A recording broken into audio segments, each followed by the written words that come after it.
Esse status quo posto.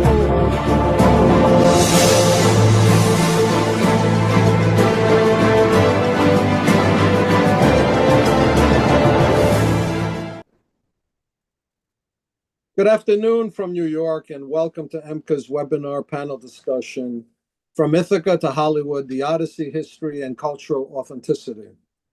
Thank you all for joining us from across the United States, the Hellenic Republic, and around different nations in the world.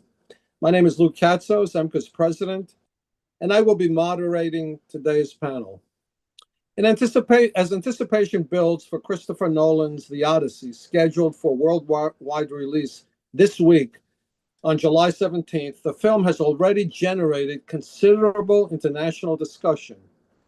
Questions surrounding casting, historical and archaeological accuracy, language, cultural representation, identity, and the limited participation of Hellenic actors and scholars have sparked an important conversation extending well beyond cinema.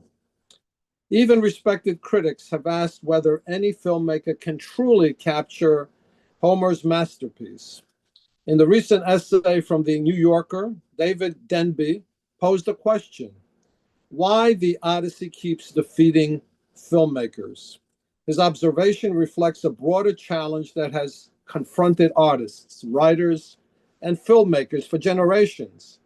How do you faithfully adapt one of the greatest literary works ever created while speaking to a modern audience? Today's discussion is not intended as either a critique or an endorsement of any particular film. Rather, we are using the forthcoming release as a timely point of departure to explore the enduring significance of Homer's Odyssey, its historical context, archaeological foundations, literary brilliance, and continuing influence on world civilization nearly 3,000 years after it was composed. Together, we will examine the fascinating relationship between mythology, history, archaeology, and artistic interpretation. We will discuss the Homeric world, the timeless themes of Odysseus, Penelope, heroism, nostos, or forthcoming, identity, or homecoming, identity, perseverance, resilience, and hospitality, while considering how these continue to shape literature, culture, and our understanding of the human experience. We will also explore broader questions that extend far beyond this particular film. What responsibilities accompany the adaptation of fundamental works of world literature? Where should the balance lie between artistic freedom and historical?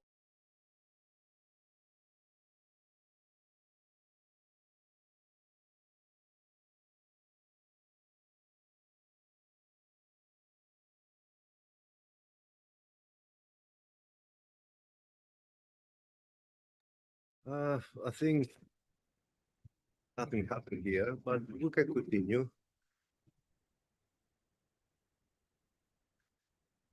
Who was first in line to open? Yes, Dr. Dole. Can you hear me?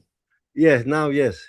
My apology. Again, I'm in Shelter Island, but let me see. Hold on a second. Stay on. Okay. All right. Am I on? Yes. All right. Apologies.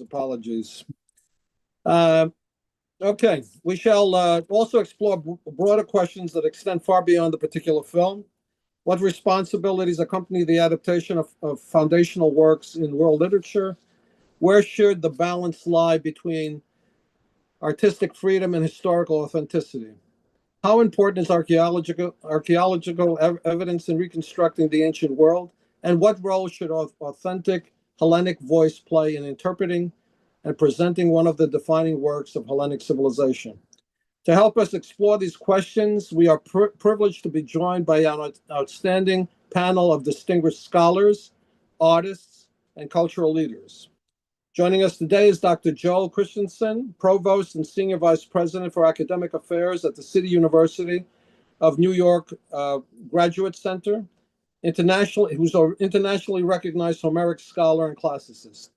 Dr. Suzanne Lai, Associate Professor and Director of Undergraduate Studies in the Department of Classics at the University of North Carolina at Chapel Hill, whose research focuses on ancient Greek literature and culture. Professor Nicholas Alexiou, sociologist, author, poet, and director of the Hellenic American Project at Queens College, whose work explores Hellenism, identity, and the continuing relevance of classical civilization.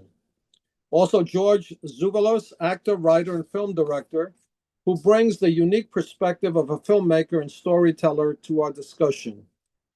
Also with us is Dimitrios Katsikis, internationally acclaimed artist and researcher of ancient armor, whose meticulous reconstructions of Mycenaean, classical Greek, and Byzantine military equipment has earned him the recognition around the world as the modern Hephaestus. This promises to be a thoughtful, lively, and very interesting conversation. Whether you are a classicist, historian, archaeologist, educator, filmmaker, student, or simply someone who has been captivated by Homer's timeless epic, we hope today's discussion offers a new perspective on one of humanity's greatest literary achievements. Nearly three millennia after it was composed, the Odyssey continues to challenge, inspire, and unite people across generations. On behalf of EMBCA, thank you for joining us. I'd like to introduce our first panelist. He's Joel Christensen, a professor, as we indicate, of classics at the SUNY Graduate Center, and where he is, of course, the provost and senior vice president for academic affairs. Joel has previously taught at UT San Antonio and Brandeis University. He received his BA and MA from Brandeis in classics and English, and his PhD in classics from NYU. In addition to articles on language, myth, and literature in the Homeric epics, he has published Homer, A Beginner's Guide from One World in 2013, and also Homer's Thebes with Elliot Barker, as well as a commentary on the Homeric Battle of Frogs and Mice with Eric Robinson. In 2020, he published The Many-Minded Man, The Odyssey, Psychology, and the Therapy of the Epic with Cornell University Press, followed by Storyline on Epic, Language, and Living Things with Yale in 2025, and Why Odysseus with Macmillan in 2026. He is also the editor of the Oxford Critical Guide to the Odyssey 2026. Welcome, Joel, and thank you for being with us today. Hey, thank you. Thank you for having me. It's a pleasure to be here with all the panelists and everybody around the world, whether you're having lunch or finishing up dinner. What I've decided to bring to you today is a little bit about the Odyssey itself and how it functions as a reception of its own traditions. I want to spend just about 10 minutes talking about that because I think it's really important when we think about the retelling of the Odyssey to have a concept of how the Odyssey has always been a retelling of Odysseus's tales and a reposing of some of the fundamental themes that animates his epic. So one of the things that I think is really often confusing for people who come to Homer or to the Homeric epics for the first time is that in the Western tradition, what we call the canon, Homer stands at the beginning of our literary traditions. But when we really think about the Homeric epics and where they came from and how they developed in ancient Greece, they also stand at the end of an oral tradition, at the end of the development of myth, and really they position themselves at the join between what we might think of as myth and history in telling the story of the end of the race of heroes. And so when thinking about Homer, we have to think of Homer as a sort of funnel through which the past moves until it gets to the modern world. Now, one of the fascinating things about the Homeric epics as we have them is if you read them carefully, they signal the extent to which they're already reflecting back on a past that's behind them and a storytelling tradition that has been braided together for many different generations. generations. When it comes to the Odyssey, what I want to do is just to pick out a couple things today to focus on, to give a sense of how it is already an elaborate reception of a narrative past. So a couple things we could talk about in general for signs of secondariness in the Odyssey is the proem, which I'll look at in a minute, and the recursive or repetitive structures you get in the poem, which has doublets of scenes you might not need otherwise. And then you get sort of secretive nods to other traditions. Ctimene, Odysseus' sisters mentioned. The Odyssey almost protests too much when it comes to saying that Odysseus is in a line of single sons, even though we know that in the early period, they knew about Telegonus and Odysseus' children with Circe and Calypso. And then the thing I'm really going to focus on today is how Odysseus' own most famous story, his blinding of the Cyclops, is a recycling or remixing of an earlier tradition to fill the specific needs of this poem. And one of the reasons I want to bring these issues to the fore before we even start thinking about Nolan's version of the Odyssey is that every version of Odysseus's tale is in a way struggling against the versions that came before it. Right. So because of the audience we're here with today, I'm not going to put translated Greek on the screen for you. I'll give you the proem of the Odyssey. And I want to point out a couple things that are really important for understanding the Odyssey's sense of its own past. One, the Odyssey famously does not name its hero in the first 21 lines. Unlike the Iliad, which starts naming the hero and his patronym, the Odyssey sees no need to name its hero. It starts out by talking about the man, Andra, which is different from the Iliad tradition in not giving us a demigod to start. And then it only gives us his epithet Polutropon, and then starts to tell his story. Right? What's absent from this beginning of the Odyssey, which already shows a sense of play with the tradition, is everything that most people would summarize in the Odyssey today. There's no romance, there's no Penelope, there's no Telemachus, there's no suitor.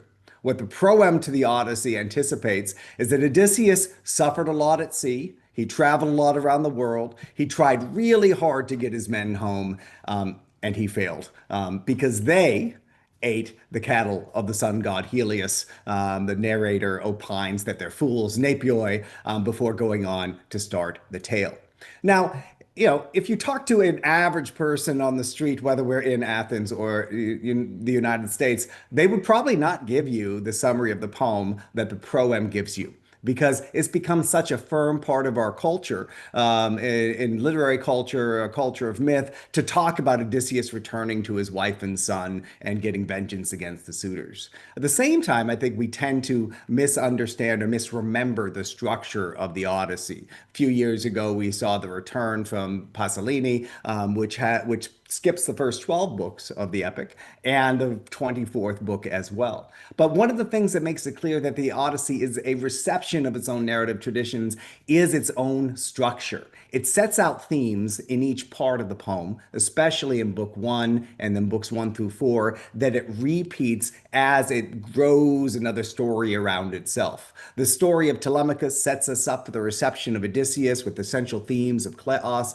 nostos, and a revision of homecoming tales that goes from 4 books to the 12 books that we get to finish out Odysseus' telling of his own tale, and then we double it again to get to the end of that 24 books. A structure like this comes from repeated storytelling, repeated consideration of the same tales. At the same time, you get a repetition of different scenes and motifs in the epic. Odysseus's journey home is paced by a series of recognitions as people come to understand who he is, and as the epic goes through one of its major themes, which is identity. One of the fundamental questions of the Odyssey is, how do we know who we are? And one of its answers is, we know who we are by the stories that other people confirm to be true about us. Now, a simple story of the Odyssey, one that lasted 1 episode or 1 evening, might just have 1 or 2 recognitions, such as the scar scene or the bed scene. But the Odyssey keeps adding to it, putting another layer onto it to add to the complicatedness, but also to invite us to consider what has happened along the way and the meaning of each motif. One of the most important things about the Odyssey is its framework, though. In at line 132 or 31 of the Odyssey, before we've even talked about Odysseus to any extent, Zeus complains that mortals are always blaming the gods and saying that evils come to us when we have pain because of our lot, thanks to our own recklessness. This is a theme that's introduced in the proem when the narrator talks about Odysseus's men. It's connected as well to the suitors who fail or die because they've made bad decisions. But crucially, it's also connected to Odysseus in the middle of the poem. And so the thing I want to leave you with today is that Odysseus is retelling of his own story, where all of the mythical stuff happens. That's been most of the previews that we've seen of Nolan's movie so far. They're the episodes people remember the most. The so-called apologos, or the defense story of Odysseus that he tells of his own, is situated around exploring that theme that Zeus addresses at the beginning of the epic, which is how human beings make their own fate worse and how Odysseus makes his own fate worse. Now, when I teach the Odyssey, one of the things I really emphasize is that the story of the blinding of the Cyclops is one of the oldest stories that we have in Greek art and iconography. We have the Trojan horse that we see on the famous Mykonos vase that's around the same age as this amphora that's found at Eleusis, showing Odysseus blinding the Cyclops. And notice how many of the major motifs of that scene are already present on this vase. You have multiple men holding up a big, spear here. Instead of a mast for a ship. But you get the wine cup there in the scene to make it clear to us that we got the Cyclops drunk first and the Cyclops getting blinded. These images are repeated from the 7th century to the 6th century BCE, and they're really stable in iconographic terms. We find them in Etruscan art, in Greek art, we find them outside of Corinth, in Sparta, and in Athens as well. So this is one of the best known tales. But what happens in the Odyssey itself is a telling of it that's really fascinating. When I go through the Apologos with students, I give them an assignment to go through every one of the episodes in the story he tells and assign blame for who dies. And the story is really complicated because sometimes Odysseus looks like he is a great leader. At other times, he has to be convinced to leave Circe by his men. And then there is the instance of the Cyclops episode. So this famous episode that we get of the hero defeating a giant is one that's really complex for thinking about his own responsibility. And there are three or two sets of threes to sort of show us we should pay attention to it. First, his men tell him at 3 different points in the episode that he's doing the wrong thing. They tell him not to go to the island to begin with, because they're already on an island with plenty of goats and food. Once inside, they tell him to get away quickly. And as he's sailing away, as they're getting away from the Cyclops, and the Cyclops is throwing boulders blindly at them, they tell him to be quiet, but then he brags and announces his name. Right. So there's that 3-part step saying Odysseus probably made a bad decision going along this way. And then we have 3 different tricks. Odysseus is known for his trickiness, for his wile, but we have to accumulate them. He uses the no man trick. He says he's nobody. He uses wine to get the Cyclops drunk, and then the sheep to escape the cave. But the real kicker for this comes in book 11 when Odysseus goes to Tiresias, the Theban prophet, to find out how to get home. And this is the thing I'll end on today. When he gets there, we discover that if Odysseus had not angered Poseidon by blinding his son Polyphemus and bragged about it, they would have gotten home right away. He would have made it to Ithaca in year 13. We find out in the same episode that the suitors didn't even show up until 3 years before the beginning of this epic. So if Odysseus had gotten home in year 13, the suitors never would have plagued his family, and his wife and son would have been fine.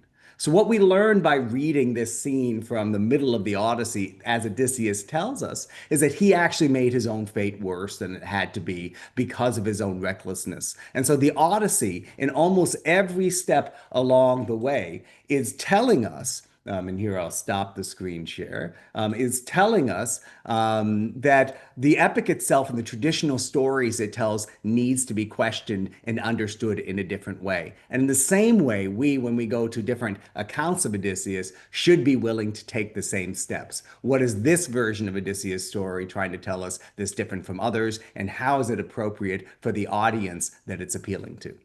Thank you. Joe, thank you so much for that. You discussed the word of adding on. So in terms of the Odyssey, do you see it as a continuing adding on verbal poem that was added on as we went along? And a lot of these books, the 24 books or whatever, were just add-ons or no? Well, so let's maybe add-on is the wrong way, because when we talk about add-on, we think in terms of like, I'm going to take something and put something next to it.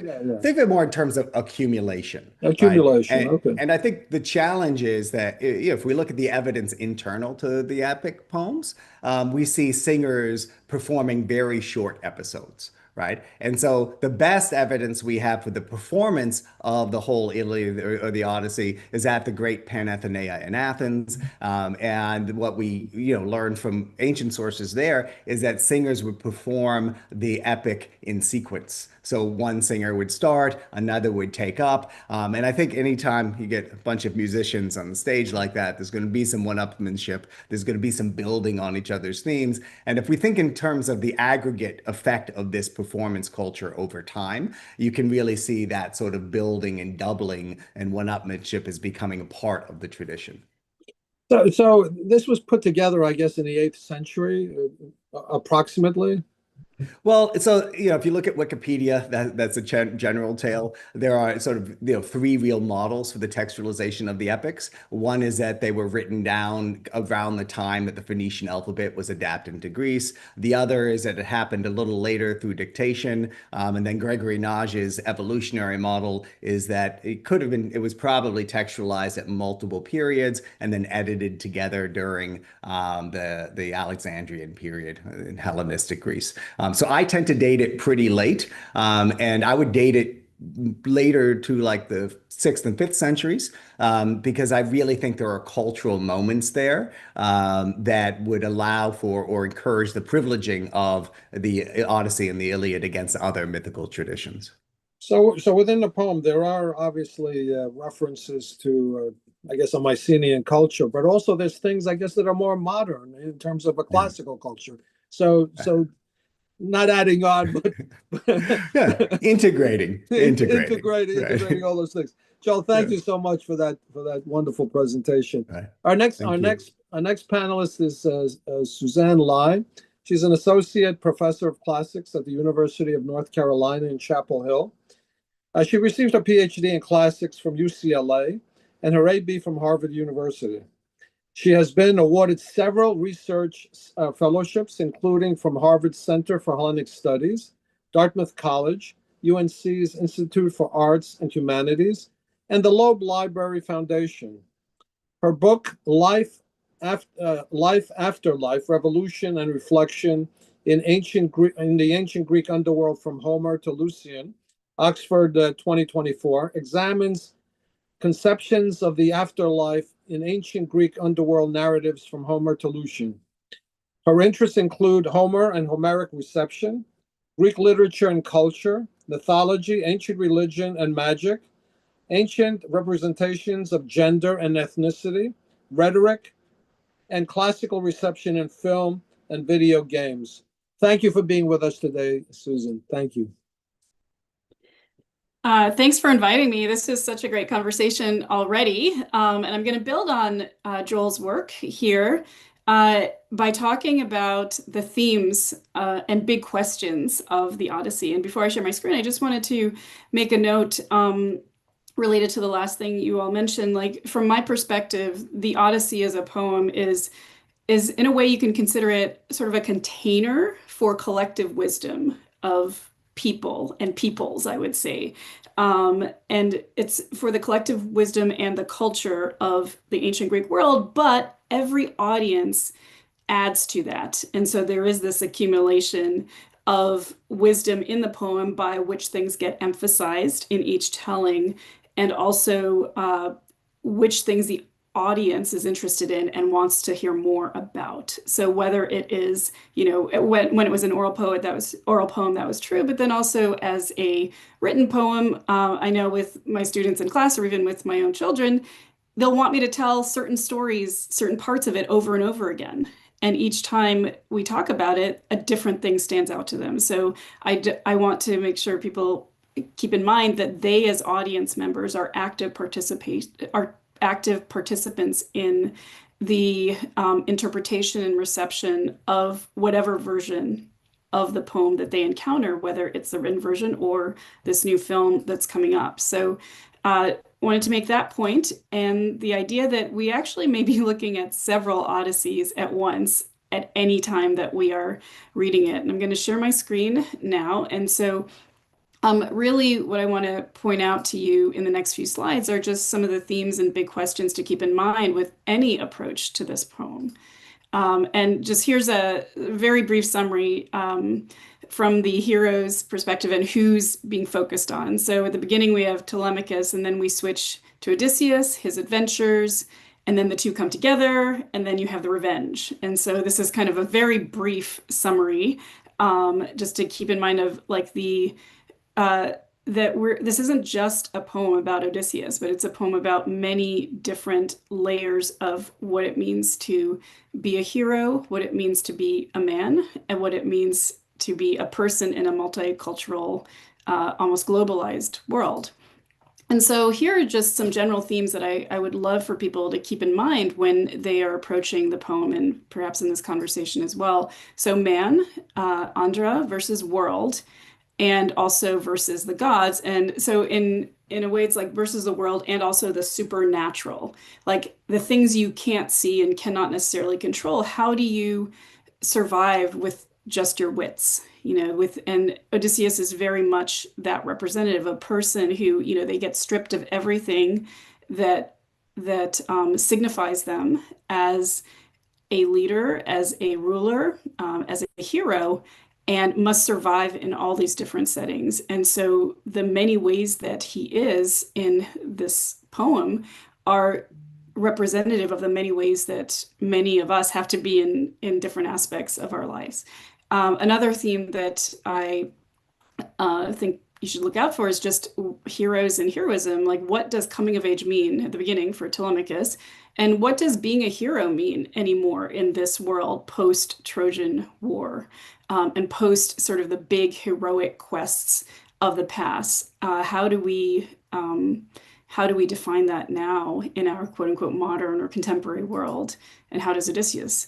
The other big theme, which we've discussed already, is nostos, this idea of homecoming. And with that comes the idea of what is home. And in many ways in the poem, home for Odysseus is a very fixed point, but in a world where people are moving around, especially even in our contemporary world, and this is something I'm going to look out for in the movie, like, we have a phrase in the modern world, home is where the heart is, but that is definitely not, or home is where you are, right? But that is like, home is very fixed to a place and a geographical location for Odysseus, and it's fixed in a certain way of his relationship to that place as being the ruler over that place. Another theme to look out for is this idea of xenia, which is hospitality and intercultural contact in this globalized world. Like, all of a sudden, the poem reflects a world where the Greeks are not only interacting with other Greek speakers than where they came from, but also non-Greeks, and with different customs and different cultures, different languages. And so how do you make bridges across those differences? There's also this theme of the hero and the hero's journey in the world, or the individual journey in the world, and everybody else that they encounter, and how that's a negotiation at every moment, whether it's a woman, a foreigner, like somebody non-Greek, monsters, and monsters come in various forms, such as the Cyclops, but also some of the people who just look like people who end up wanting to kill you. And so they are monstrous in their own ways. And finally, a theme that I want to point out is storytelling. and how storytelling is used throughout the poem as a currency of exchange and a currency that Odysseus, who's quite skilled at it, uses to get back to where he wants to be and to get through different situations. Almost more than fighting, although he is also a heroic warrior. His storytelling and his ability to be compelling in his storytelling are very important. So these are the major themes that I would encourage people to think about as they approach this poem, as they approach the movie. And so next, I just want to jump to some big questions to consider as part of these themes as well. So, and these are big questions because the Odyssey actually is all about the big questions. And I think that is why it continues to be relevant to us today and why we continue to tell the story over and over again in many ways and in every media that we have at our disposal. And the first question is, how does man or humanity more broadly define himself and face hardship? Like, these are questions of identity, as we heard earlier. What is worth living for? Like, why doesn't a person under such seeming affliction by nature, by the supernatural, by individual gods, as well as other people, keep fighting? So what is worth living for? What is the idea that keeps Odysseus going? What is the idea that keeps us going? What is your or a person's commitment to home and family? And what even does home and family mean? What sort of hero and heroism does the Odyssey promote? And so, and I would say that, it's a different form of heroism depending on who the audience is and depending on which episode you look at. Sometimes it's expedient for Odysseus to hide who he is, and other times he proclaims who he is and owns his identity, and that changes over time. And in Book 11, where he's in the underworld, he actually claims different identities depending on which group of souls he's in contact with. So at the beginning, he's very much the leader who has lost his man, Elpenor, whom he encounters in the underworld. Then he meets his mother, his mother's soul, and he's very much the son and family man. And then towards the end, he is in conversation with his peers, the other Greek leaders. And at that point, he's very much the warrior. And you see him in different guises. And in each of those situations, what makes him a hero and how his heroism comes out is different. And so, instead of this fixed idea of a hero or heroism, this poem really calls into question how one might act a hero and how that might change depending on your situation. And so that leads into the next question of how can you be a hero, gain glory, and come of age in the world today? And that's, and this can apply to the ancient world for Odysseus in his times, post-Trojan War, but also to our own world. Like, what does it mean to succeed in our world? And what heroic qualities or what qualities of the hero, the person, the individual, are necessary to be your best in the world today? And what makes a good leader? What makes a good person? What makes a good father, husband, colleague, peer? I think these are questions that come up over and over again. And finally, how do you navigate a multicultural world where different value systems come into contact? And how do you maintain your own values in the face of these different things? And so I think that these are very much the big questions of the Odyssey. And for my final slide, I just want to talk a little bit about how the Odyssey does that, brings out these themes and questions, which what it does is it walks you through a series of episodes related to life and afterlife. And so Odysseus is run through his courses by the poet. And so you see him in domestic settings, you see him in leadership settings, you see him in diplomatic settings, and then you also see him in the underworld, where he really comes to terms with, what's he doing it for? What does it all mean? And he comes across other heroes who talk about that very thing, like, was it worth it to die for Kleos? Is it worth it to go back home? And so that's all I have to start our conversation.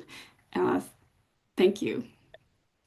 Thank you so much for that. I mean, when I think of Odysseus, I think of the concept of cunning intelligence. Okay, this is a survival person, like you said. Depending on the circumstances, you have him doing different things.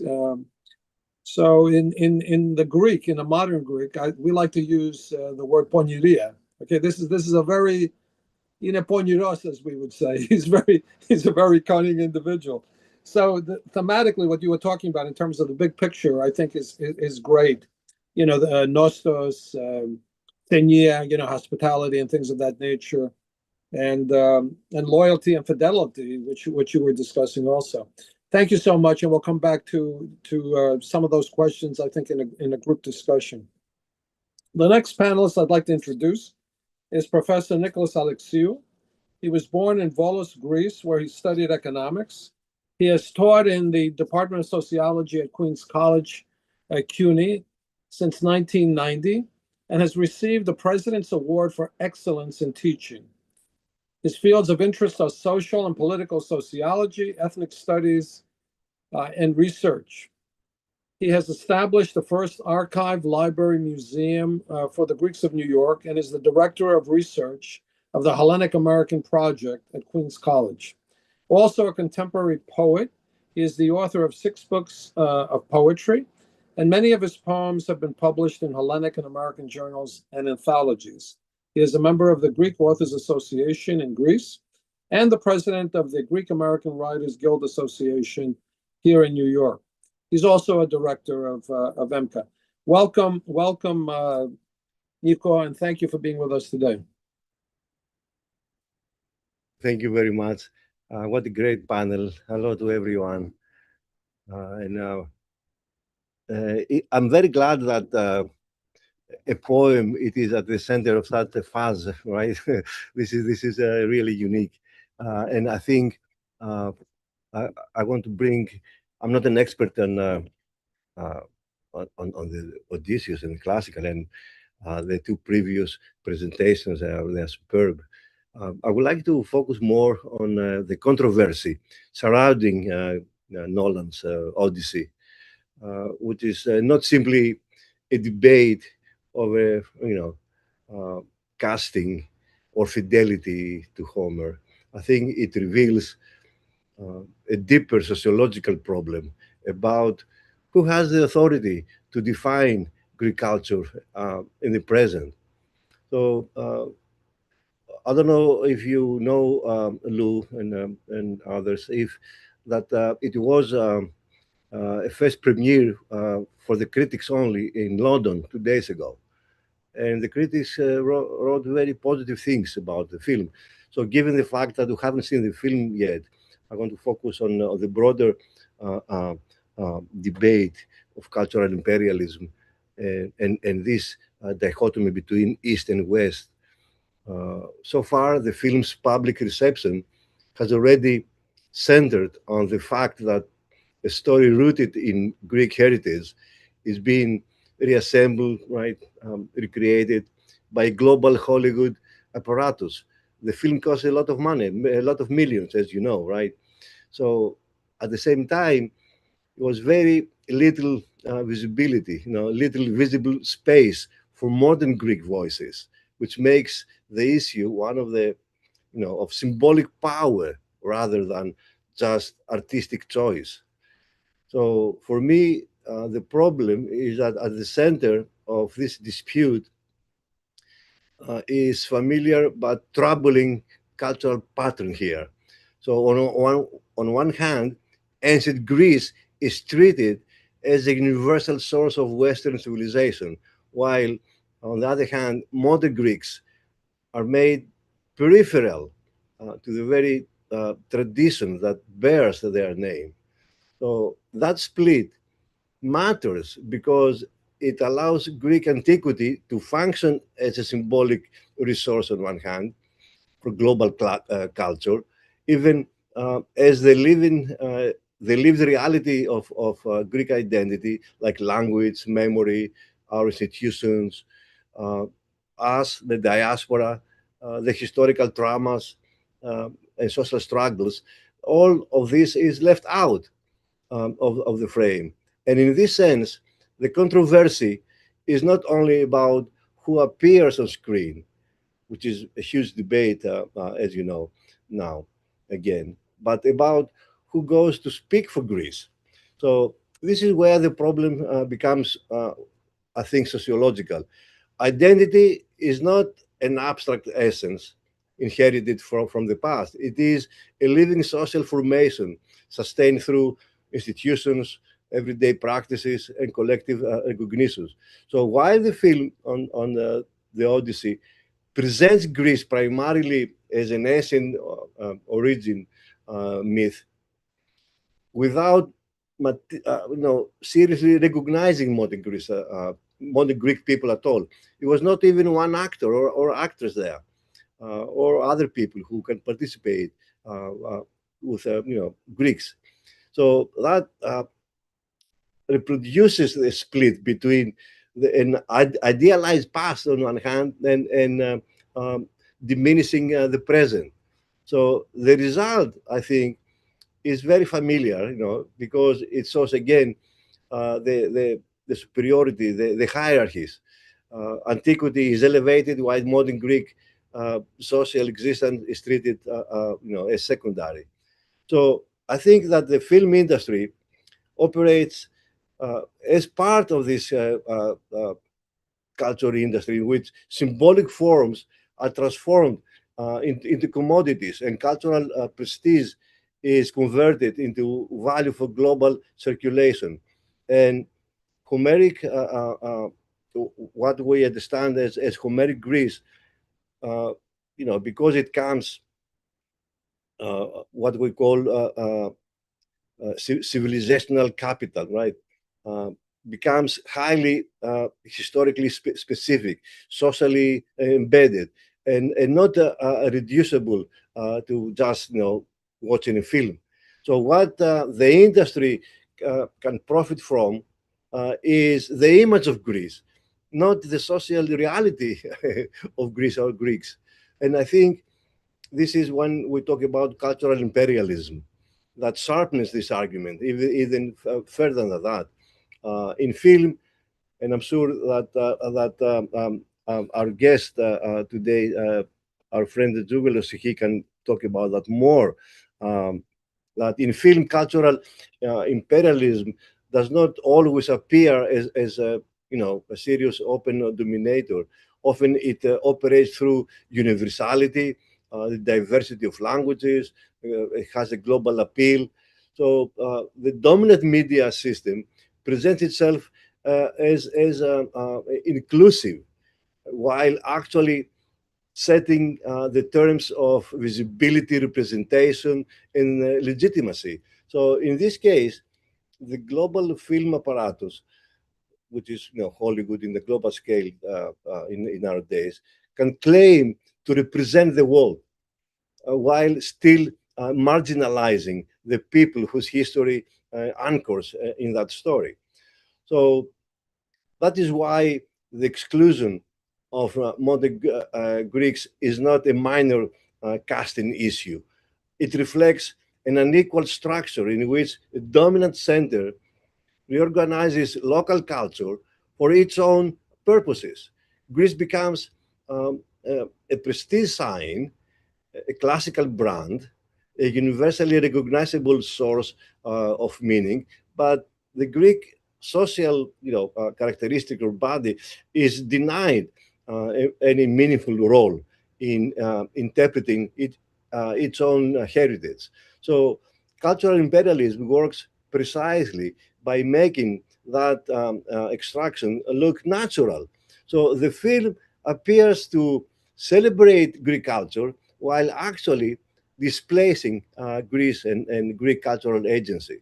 So in concluding this, I think an issue that I would like also to bring here is that we have to understand what I call in my previous discussions the East-West binary.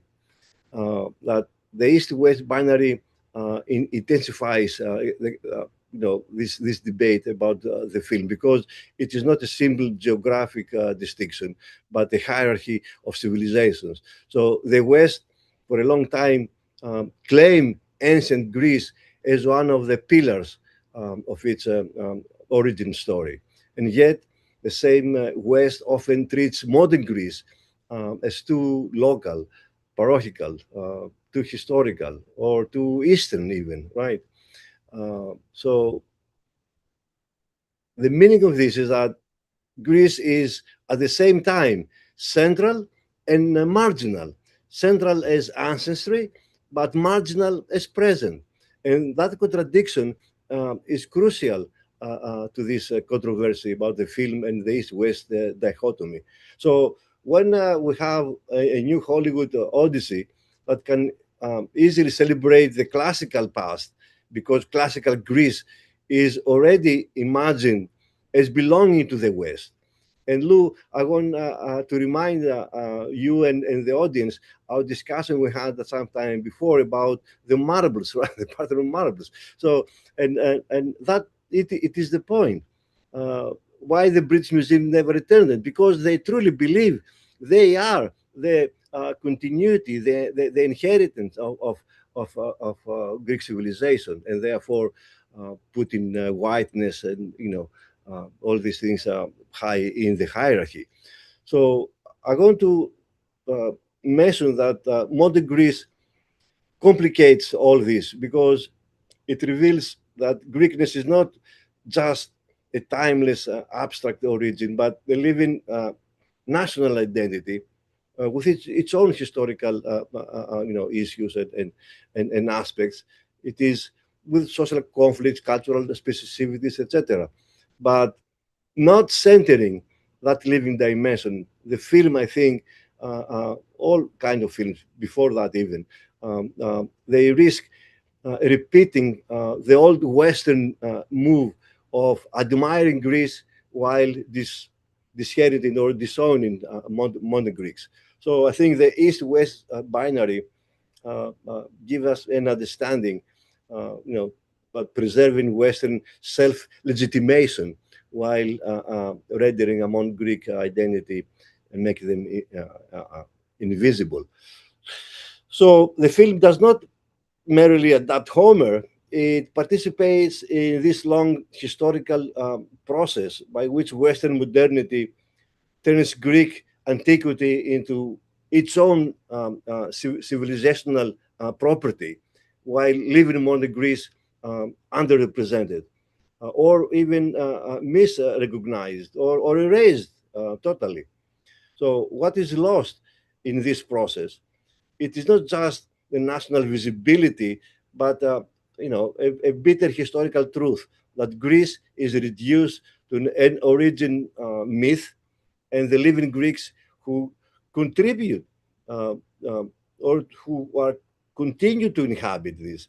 They speak the language and transform that culture, are pushed back. They are pushed outside that frame. So by concluding my argument, I would say that this is one of the deepest problems, that the film converts Greek heritage into global spectacle of Western self-confirmation. It celebrates the name of Greece while employing the name of its modern social context. So from a sociological point of view, this is not just, it's not trivial, but we cannot just, overlook it. But it is a structure of domination.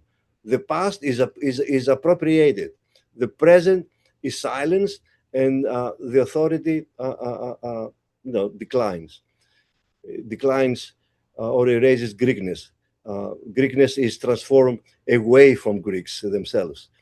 So if the controversy teaches anything to us with this film, is that representation is never only about visibility.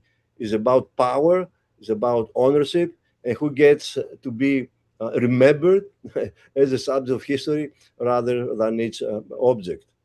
I think this is the first setup I want to bring today and think again where all this comes from.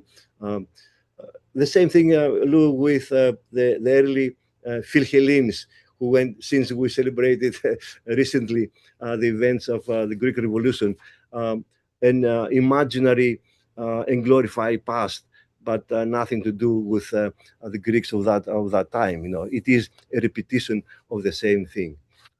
Yeah, thank you very much. Thank you, Nico, for that. There's definitely a sensitivity, okay, and I think a lot of the sensitivity is some of the things that you talked about, but also part of the problem. I think, is people putting modern thought processes into something that took place a long time ago and something that's classical. Mm-hmm. In other words, we're talking about different issues that in some cases become problematic, let's say to Hellenes in particular, Mm-hmm. because not because of the movie itself, but because of a long history of the type of things that you were talking about. Yeah. A marginalization Mm-hmm. of the culture, you know, and what's troubling is that some of the people who comment about the movie, we haven't seen it. Yeah. Some of the people who comment about the movie start to talk about, like the historians, and talk about the history of Greeks, which is totally false. Okay, in other words, they're using modern concepts of things, you know, that become very confusing. For example, there are certain people who have TV programs which millions of people watch, and then they start to talk about the history of a culture, and when you listen to it, they're misunderstanding the culture totally, and they give false impressions to millions of people. So I think that sensitivity is what you're talking about. It's almost like the sensitivity that when we had certain Germanic writers, let's saying that there is no Greek blood within modern Greeks. Okay, and they had to do DNA studies to find out that that's totally false. Absolutely. But that hurts, and I can understand why you're coming off with some of the issues that you're coming off with. The other thing I think that the sensitivity has to do with not enough, no Greek people actually being in the movie. Yeah, no. And that's okay. But I think the problem was it's not okay. No. Let me continue. I know. Part of the problem was that the financing of the movie came also from the Greek government. Yeah, So exactly. there's a complete problem within Greece itself about that. Thank you, Nico. We'll come back to some of these issues. Yes. Our next presenter is George Zouvelos. He is a New York City filmmaker, writer, director, producer, actor, composer, and former public servant based in Queens. He studied filmmaking at the New York Film Academy, acting with the Lee Strasberg Theater and Film Institute, and earned his BA from John Jay College of Criminal Justice. He is a SAG, AFTRA, and AEA member and an Emmy Award judge with the National Academy of Television and Sciences in New York. For over 3 decades, he has been a member of HEPA and currently serves as president of the Hermes John Cassavetes chapter in Queens. George is the creator, writer, director, composer, executive producer, and star of the feature film Once a Week for Life, available on Amazon and other pay-per-view platforms.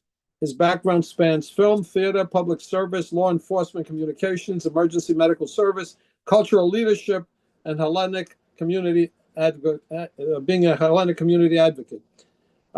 George also brings grit, heart, faith, and authenticity to stories rooted in family, survival, loyalty, and the soul, according to him, of New York City. George Zouvelos. Yes. If it was only according to me, it wouldn't be in writing. As an actor, writer, and filmmaker of Greek descent born in New York City, I love talking about Christopher Nolan's Odyssey because it's drawn so much worldwide attention, critics' praise, but also outrage for failing to portray historical storytelling accuracy. But I nor anyone here has seen this film, just its casting choices that are inaccurate. It is important to know that Hollywood in modern day storytelling. Casting inaccuracies are not exclusive to Nolan. It's a thing that's widely perpetuated and covered by creative license, which sometimes causes outrage, like now. As a Hellenic American, I'm not happy about his casting choices. My film, which you mentioned, Once a Week for Life, available on Prime and Apple, is in fact a modern-day urban Odysseus who tumbles through immersive life while balancing on a razor's edge. It is an urban storytelling attempt taken straight from Homer. And like my main character, Adam Galanis, heroes in the Greek tradition were never meant to be perfect or even a role model of how one should live their life. But they inspire heroism and the responses to mimic they should either totally avoid. But Greek heroes like Galanis are flawed, they're wounded, they're stubborn, they're angry, proud, sexual. And many times they're broken in their own way. But for us Hellenes, it does not diminish their heroism or lessons that can be learned from their imperfect responses to life circumstances. You know, beyond Nolan, and separate from the Troy films and the adaptations, Arma Nasante in 1997, you have this theme of Homer's inspired literature, poems. Brother, Who Art Thou out in 2000, reinvented as a comic journey through depression in Mississippi. 2001 Space Odyssey, 1968, Homeric Voyage, Human Evolution in the Unknown. Nostos, The Cold Mountain in 2003, recast the Odyssey as a wounded Confederate soldier, longing and dangerous journey home to the woman awaiting for him. But facts trump emotions and feelings and personal preferences and even identity. Anytime a filmmaker or playwright, even a music maker, can bring Homer's immortal work to the forefront is a good thing for me. Keeping historical accuracy is also important as a Greek American. But as a filmmaker, I will tell you, we must never lose sight of one essential truth, that the Odyssey is 100% Greek. You know, Nolan's work brings out, and works like his, I'm not downplaying Christopher Nolan, bring to the forefront what Professor Alexiou has been talking, a sociological problem. Also downplaying significance of Latin and Greek, mostly Greek works of art and literature, plays, or things like Homer, right? Historically, universities such as Princeton eliminated the requirements for the classics in the Greek and the Latin. Indiana University in 25 suspended and moved toward eliminating all bachelor's degrees in the classics, Latin and Greek. Loyola did the same thing this year.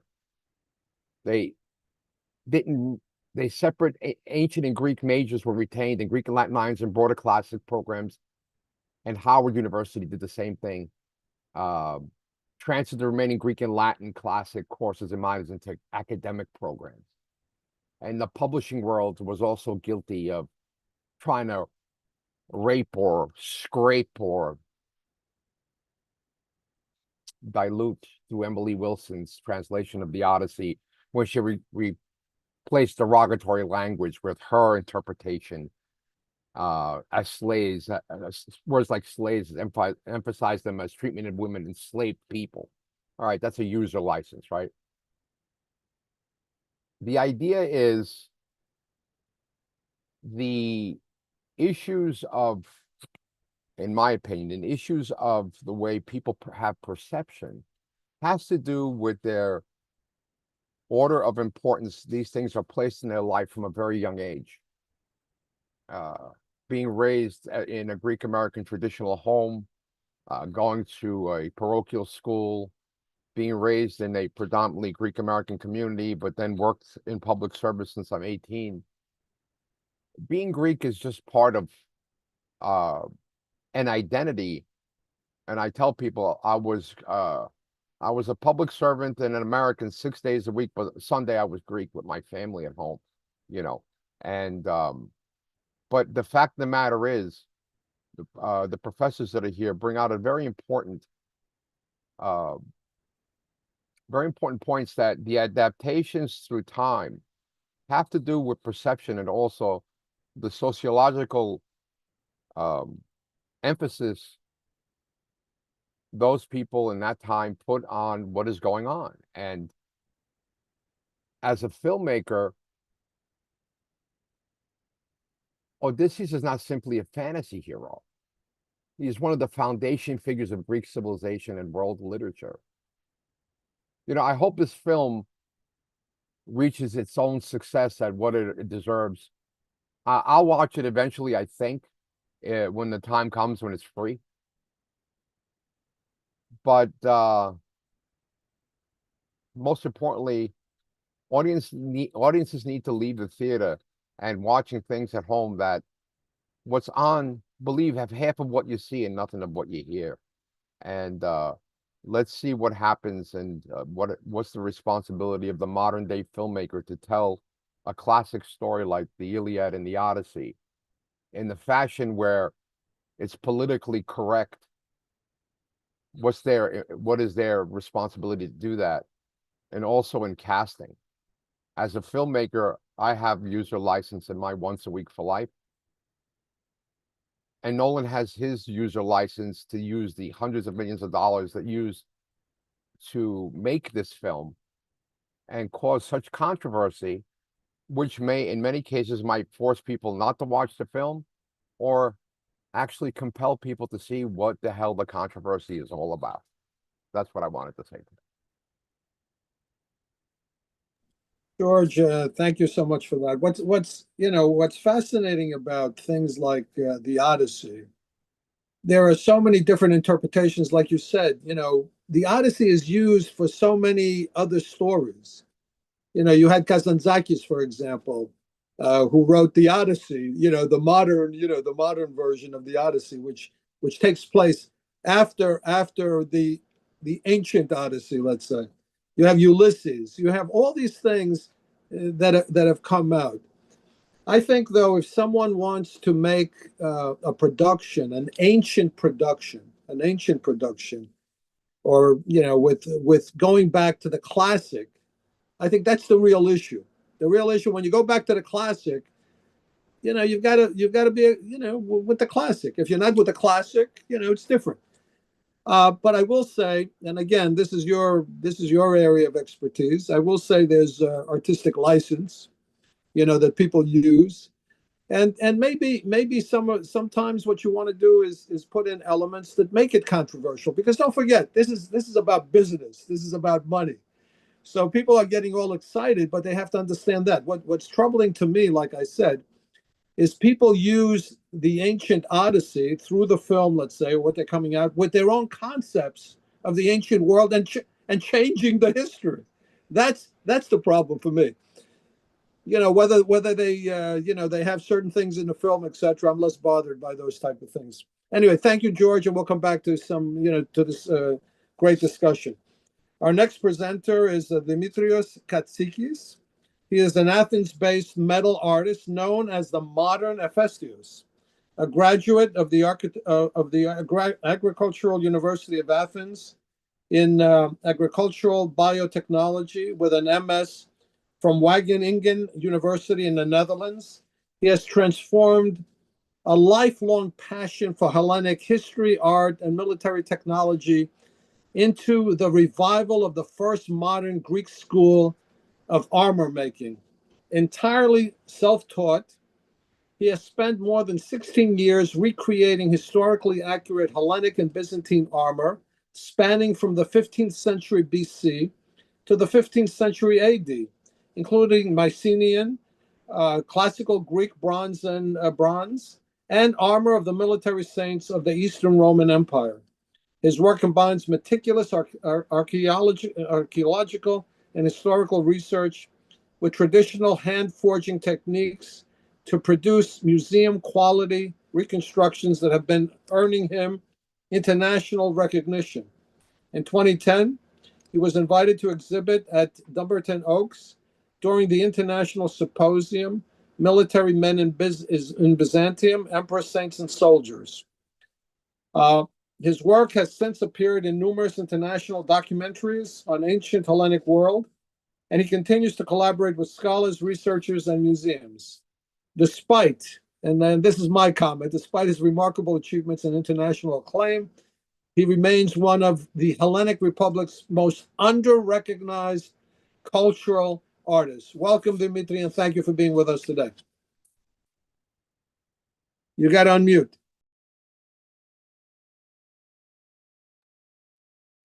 Hello to everybody. Good evening from Athens. Thank you for having me. It's a very big honor for me.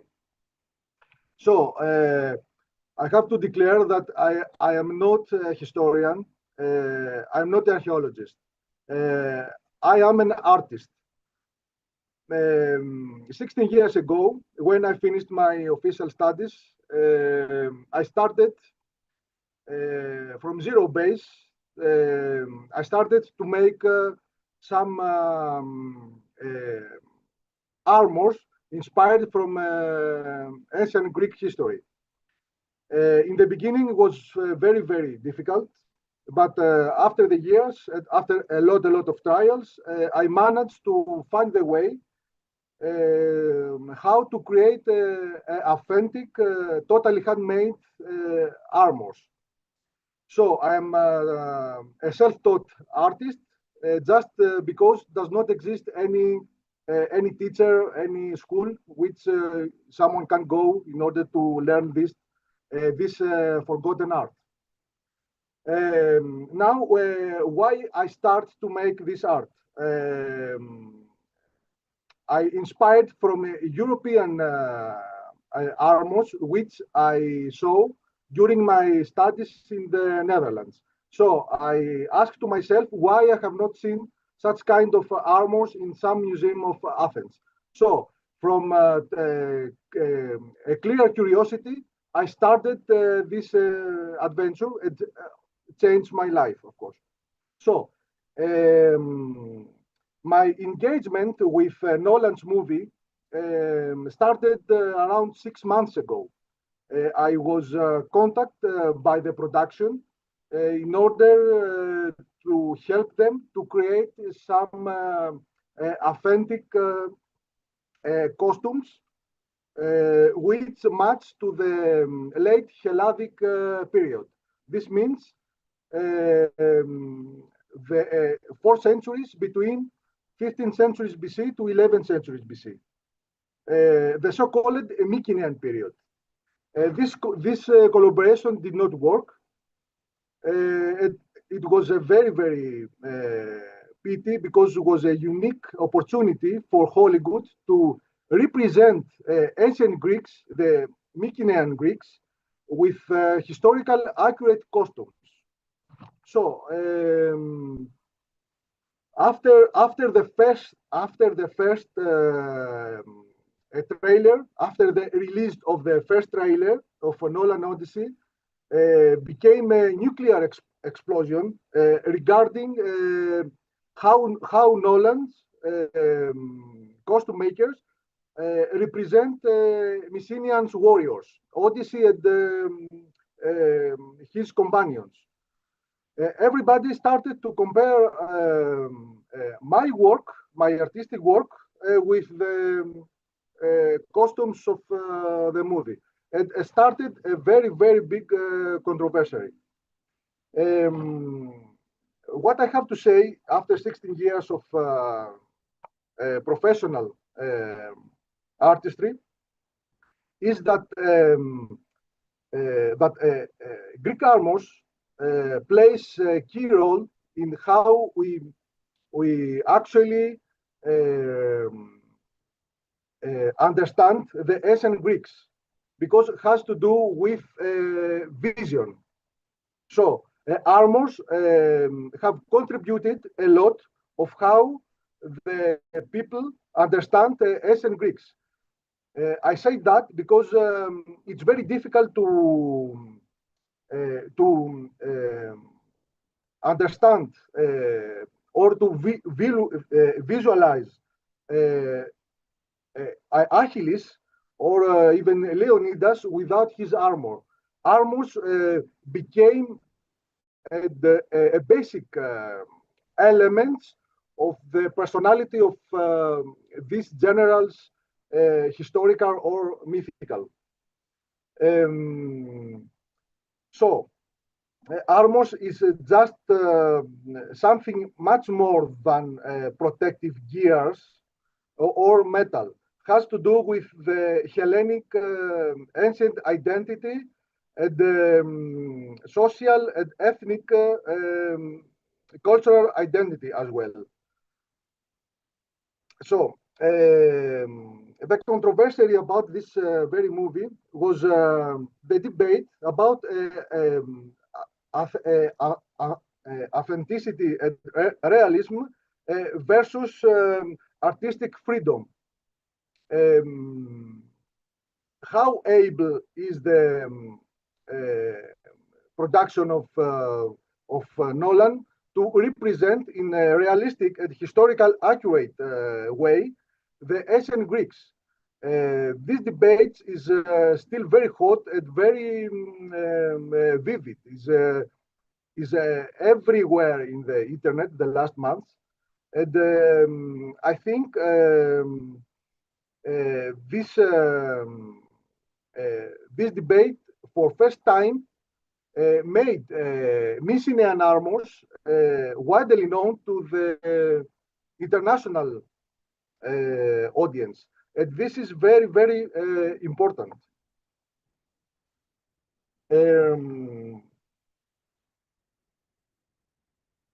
So we can see the importance of armors in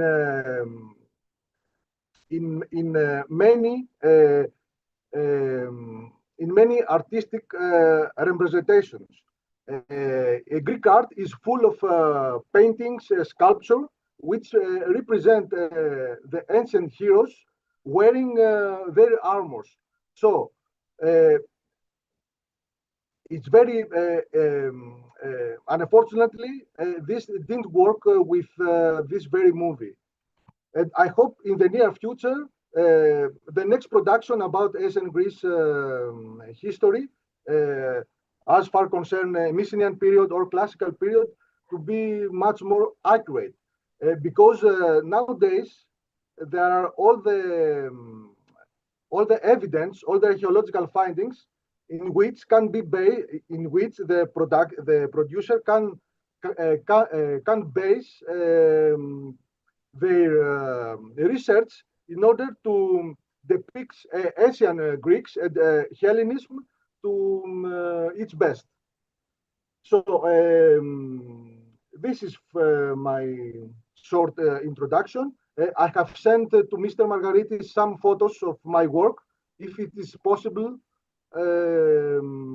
If it's possible to show some representative work. Costa, do you have some examples of his work with you?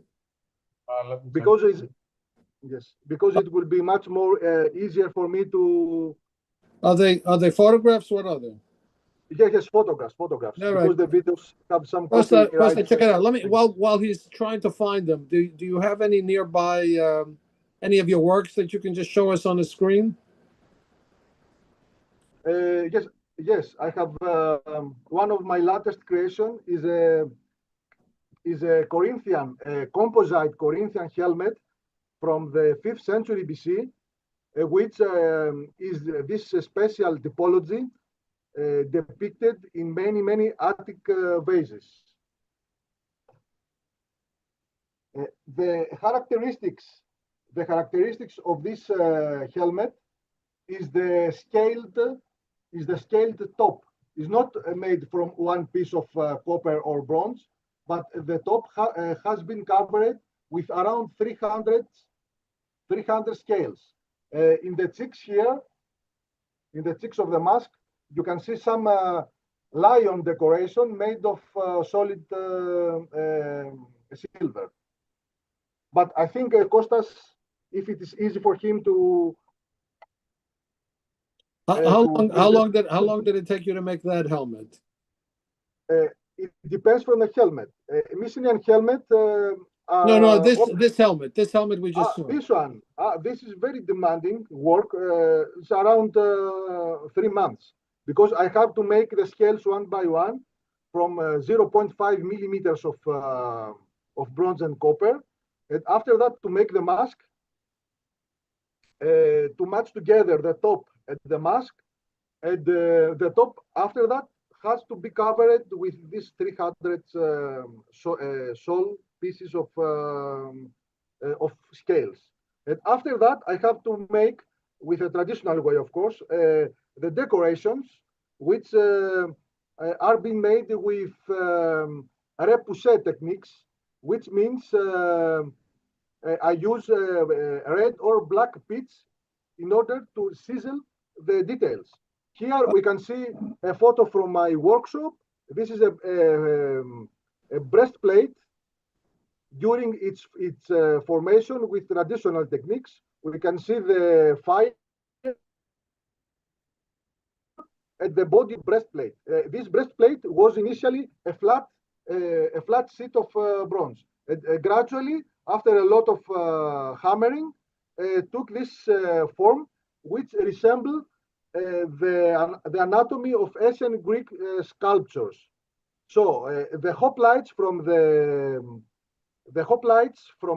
classical period, 5th century BC, wanted to look like moving bronze statues. So the driving behind this type of armor was the aesthetics, not the practicality. If Mr. Margaritis can, this is a photo from my workshop, and I hold this piece of metal, the bronze metal, which became the anatomical breastplate you saw before. And to the left, we can see a helmet, one-piece helmet. From this typology was the favorite type of helmet of Alexander the Great. Is the so-called Boeotian helmet with a decorative crest made of wood, with wooden base and natural hair from horses. Mr. Margaritis, can you show the next one? This is how first I draw the outline of the armor. Here we can see I try to draw the oldest intact armors of the planet till today, which is the Dendra armor found at Argolida in Peloponnese at Tomb 12 back to 1960 from a Greek-Swedish archaeological expedition. And in the next photo, you can see it in life size. This is the original archaeological finds today displayed in Nafplion Museum. And this armor is the only intact armor from the Mycenaean period. So the armors of the Odyssey protagonist should have been like that, more or less, at least to looks like this armor. But the armors they selected is totally indifferent. So for the head coverage, we can see a boar tusk helmet, which is a leather cap dressed with hundreds of pieces, the 100 teeth of coming from boars in this specific helmet. Mr. Margaritis, can you show the next one? This is my my replica. Was created with traditional techniques, hot raising techniques. And it's fully functional, and is till today is the most historical accurate replica of that armor. Mr. Margaritis, this is the same armor by a hoplite, which proved that is fully functional and practical. The size of the warrior, the size of the wearer, proved that the ancient Mycenaean king was around 1 meter 78 centimeter, and its weight was around 72 kilos. So it was not for. That's a pretty heavy. That's a pretty heavy armor. No. It's not pretty heavy because the whole set weighs around 22, 23 kilos. Oh, and okay. We cannot forget that we should not forget that these people, the Mycenaean aristocrats, were practice many gymnasium with this kind of armors. So from small children, they were used to dressed like that. So for them was a normality. Very good, very good, Dimitri. This is another one. Let's do the last one so we can. This one. Yeah. This helmet have been made by around 300 small pieces of bones. I created a leather hat, and I applied, and I covered it with around 300 small pieces of bones. By using, in the beginning, I took a bow, bows from cows, very big, very heavy bows, and I made all these chips one by one. So it's very, very difficult construction. It's fascinating. Thank you, Dimitri, for that presentation. You're welcome. So really, Dimitri, what you're basically saying is that the movie did not show the appropriate representation of the type of armor and clothes, let's say, that they had during that period. I think there were I think there were other discussions where people complained about their ships. They said the ships were like Viking ships. They had nothing Exactly. They had nothing to do with the ships. So we understand all that. If we can, let's all unmute and just have like an open conversation, because I think it's I think it's great.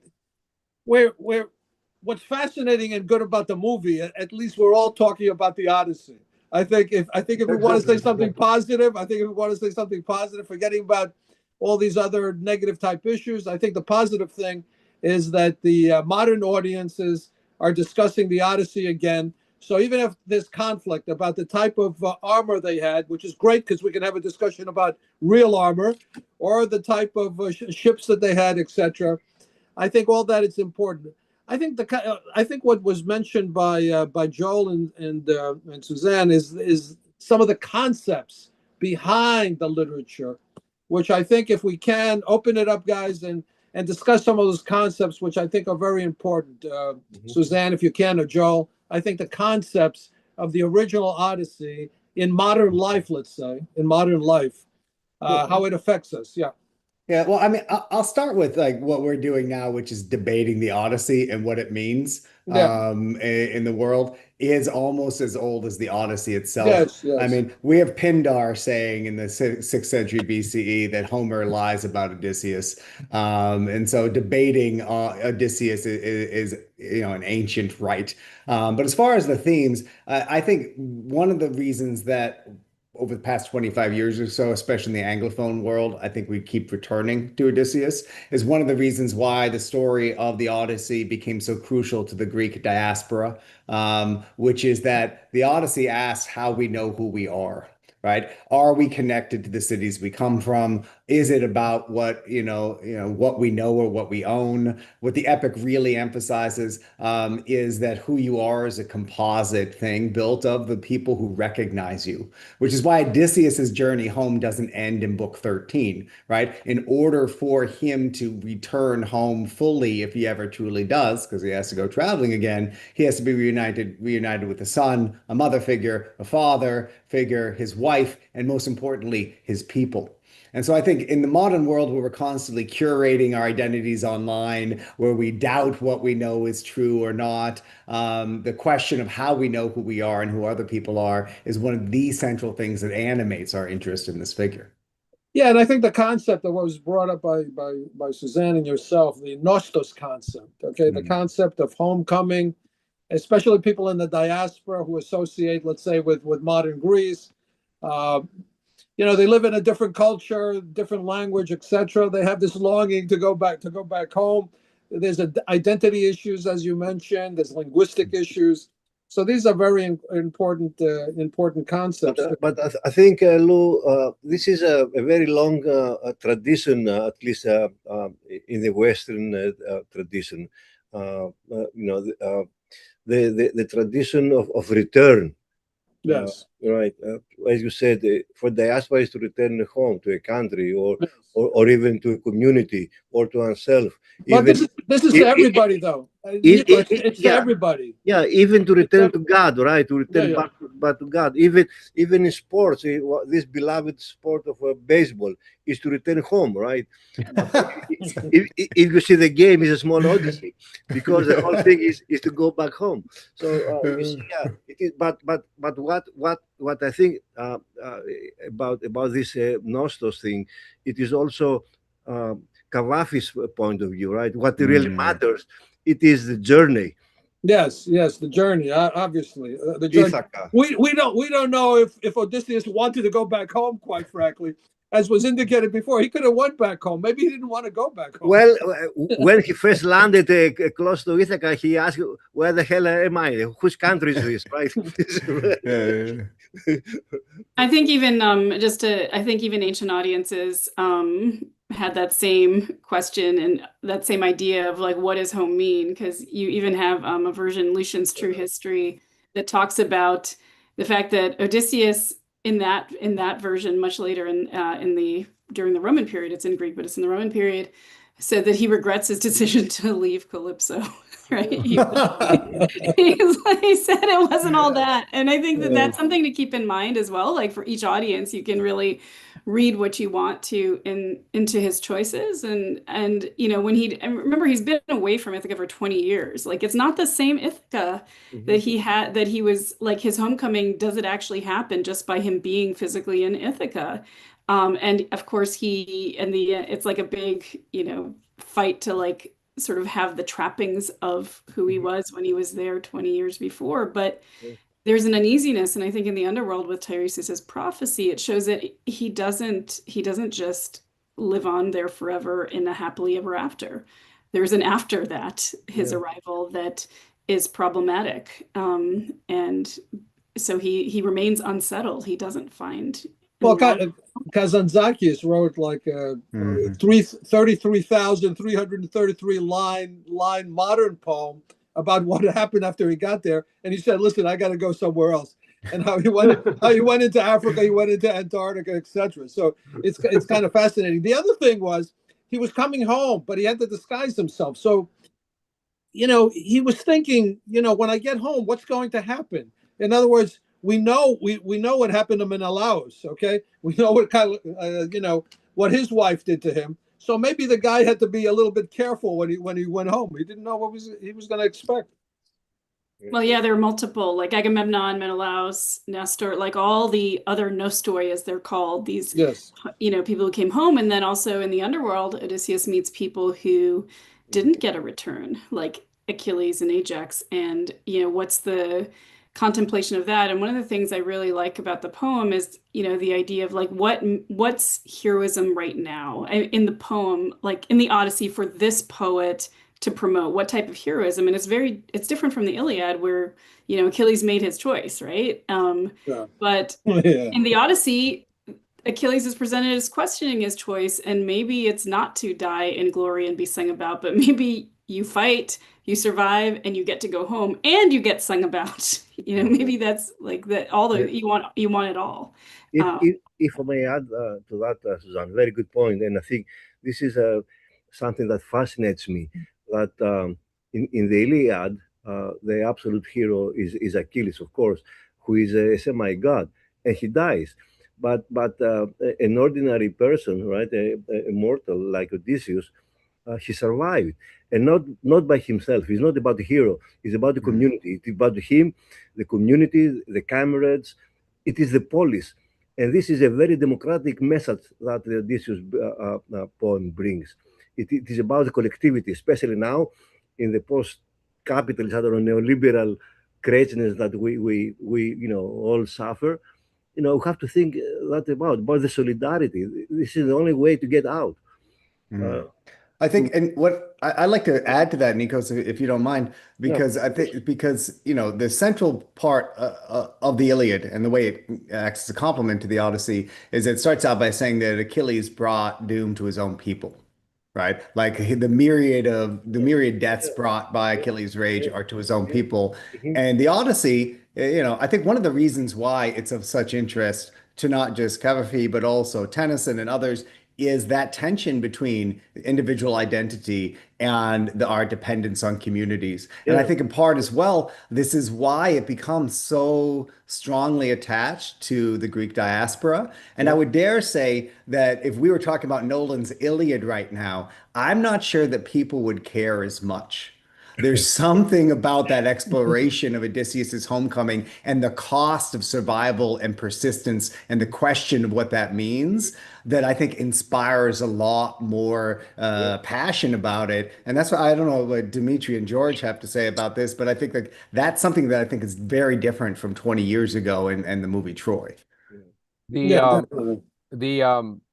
The story of the Odysseus that really pushes me is in a modern day society is very much a modern day returning warrior home story, where you come back, you're almost like a ghost. I fought for this. This is what my society is giving back to me. And it very much, as far as I'm concerned, is as interesting as the fight itself, the journey to and from, and then coming back and having to be a ghost, so you can see who's screwing you or who might screw you, for lack of a better term. I think that part of the story is the most compelling part of the returning warrior home, even in modern day actuality, where you have people who came back from Iraq and Afghanistan and Somalia and these faraway lands as warriors are very much being in the Greek Spartan tradition, for lack of a better term, going out and then coming back to an ungrateful. I mean, when somebody wants to marry your wife and sleep with her, they're kind of ungrateful for what you've done, right? So I would say that's the least. And I think that's part of the story. I think is not really, although is it the most exciting, like you guys allude to, is as exciting. I think it is the story.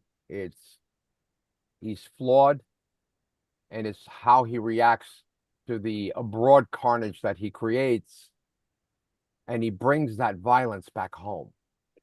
I love that you mentioned him bringing the violence back home, because this is amazing. To take us back to this text for a minute, there's an amazing simile in book 8 of the Odyssey. After Odysseus has asked for Demodocus to tell the story of the wooden horse, he cries a second time, but he's compared to a woman who's falling over the body of her husband who died defending the city as she watched on. And Helene Foley, who writes about this in a famous article about reverse similes and sexuals in the Odyssey, argues that Odysseus has gone through so much and is just realizing the cost of the violence he meted out on other people.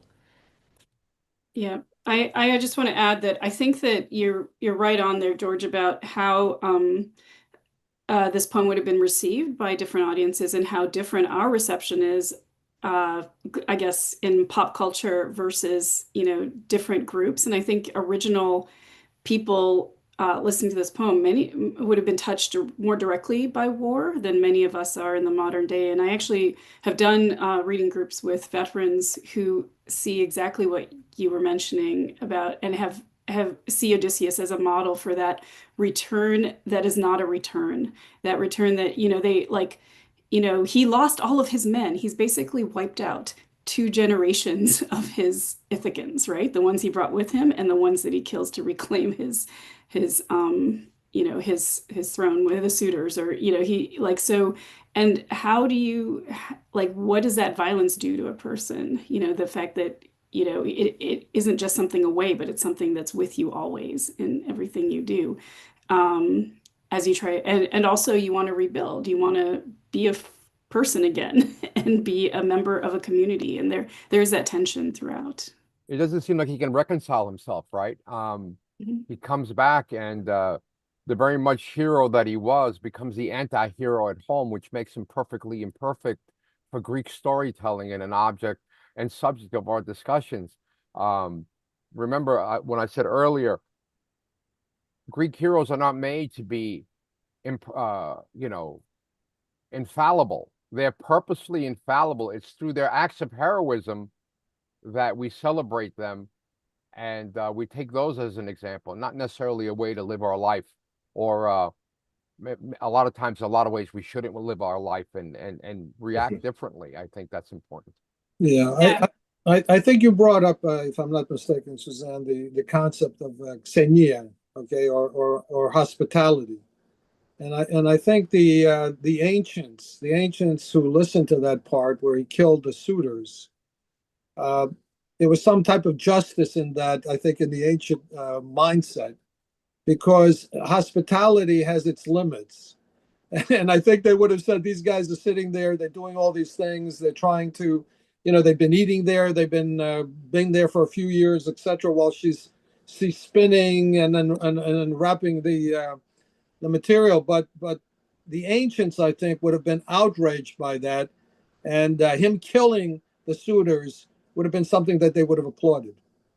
Well, may I Yeah, complicate that for you? May I complicate that for you? All right. So I think there are 2 signals at the end of the Odyssey that story is a little less linear than it seems, right? Okay. The first is that in book 23, Odysseus says, "Look, make like we're having a wedding here, so nobody knows what has actually happened, because any person would come and drive someone who killed their loved ones out of the country." So first, Odysseus lets us know that this is something that merits vengeance. It's not saying that he didn't have some right to action, but he's saying that even though I had right to action, they have a right to action too. And then all of the suitors' families get together in the middle of book 24 and they debate, should we go after Odysseus or not? Half go along with the herald and say, well, you know what? We think the gods were involved in this. Maybe we should just let it be. The other half go along with Halitherses and say, well, look, people are going to talk very badly of us, and we're going to lose a lot of respect if we don't prosecute the man who killed our loved ones. And so they split. Right. And there's a split vote at the end of the epic that I think invites audiences to say, well, what do you think? And then it gets even weirder when they're about to all fight and Laertes kills one of them. Athena comes down and says, nope, you're not going to do this anymore. After Zeus has said, well, we'll let the suitors' families forget that they lost their loved ones so that they can live together with Odysseus as king again. For me, the most important and challenging interpretive question of the epic is what that means. Because if the entire epic has told us that you're defined by your suffering and your journey, but then at the end of the epic, we're told that you can't actually have peace with each other unless you forget the way that you hurt each other, what does that even mean? Let me ask you, especially when the poem is all about remembering, right? It's all about memory. Joe, let me ask you a question about that. We had another circumstance when the suitors came for Helen, right? Am I wrong? Yeah. Okay. And then Odysseus came up with the plan. Okay. Odysseus came up with the plan. It's always, Yeah. So So Odysseus now does something completely different than the plan, right?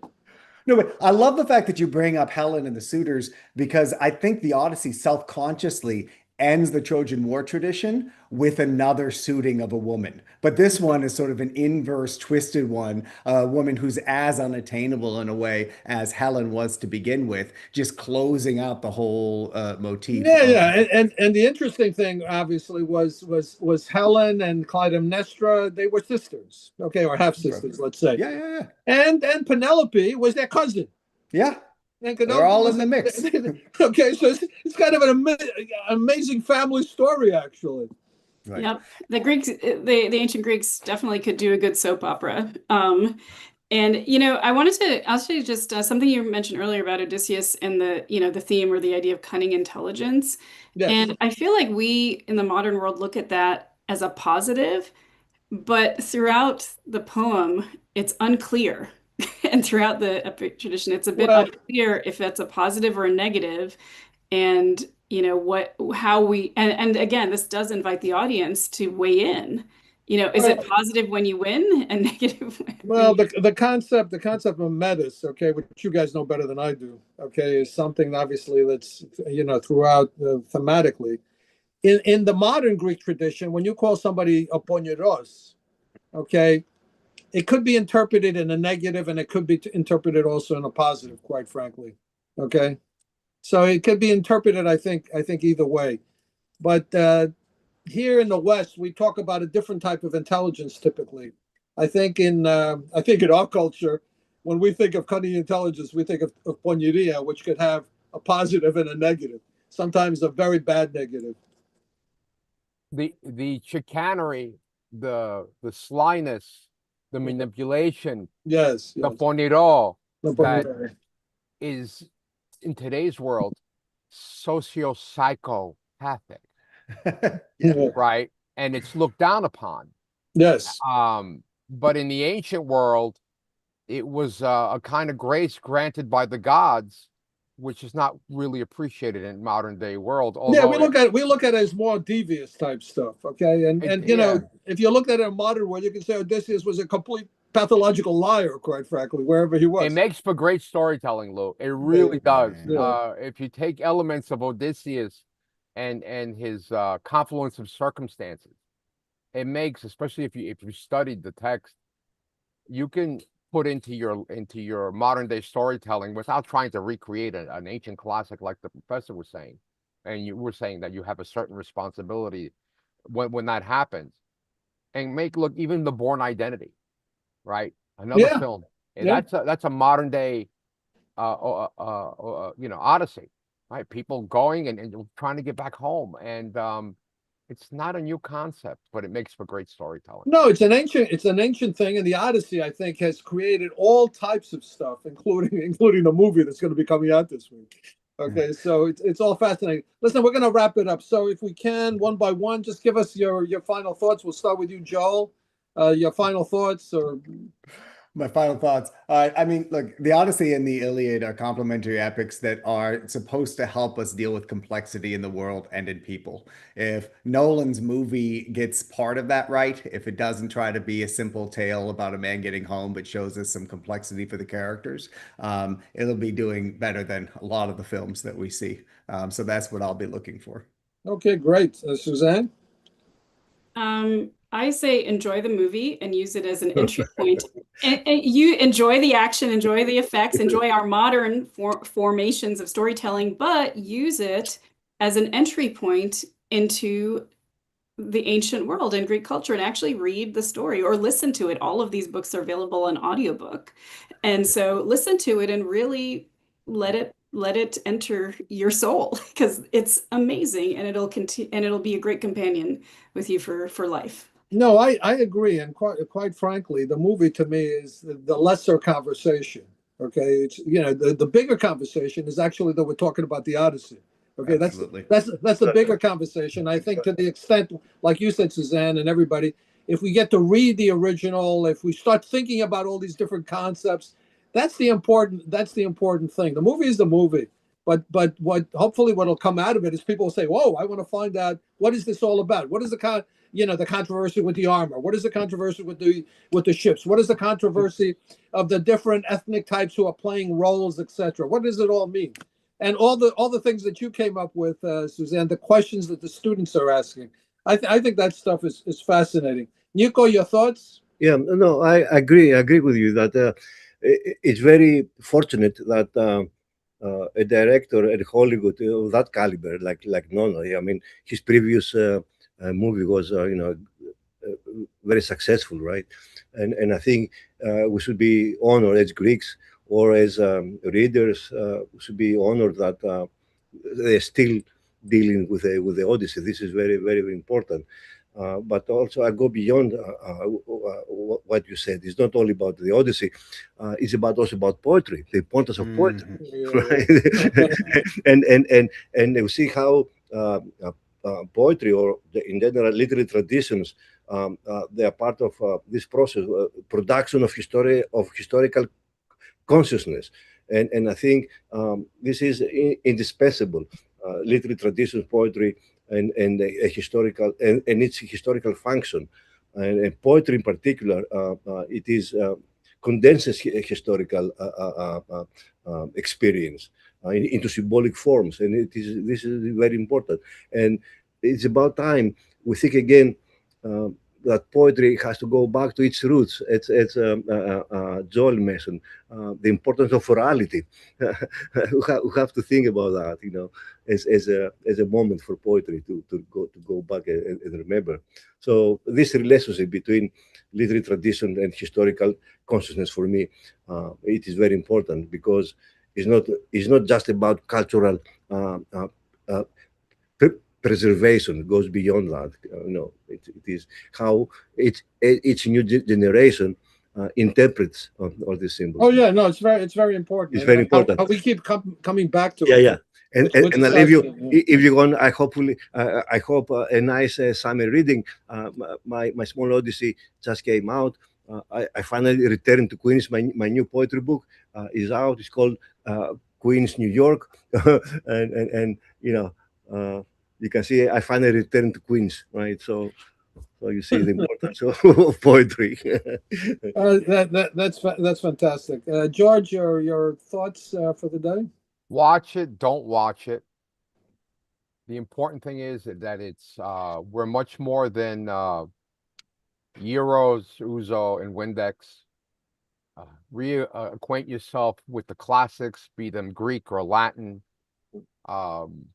If that inspiration gets you to dig beyond pop culture and the things you weren't taught, reacquaint yourself with the things that are being made now that are based on things that actually were written about, sung about, rhymed about, and spoken about, that are the basis of a culture's identity.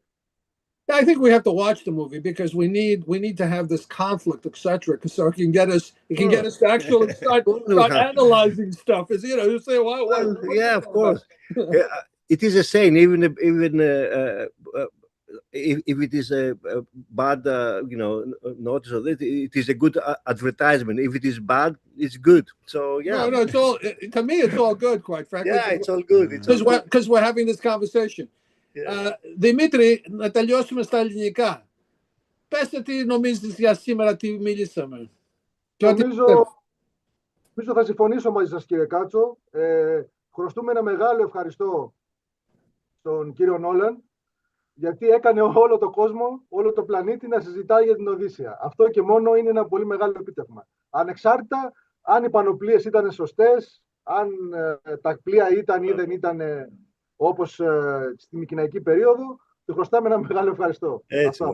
Yeah, we have to say thank you, actually, because now you'll get more calls to give legitimate, authentic armor.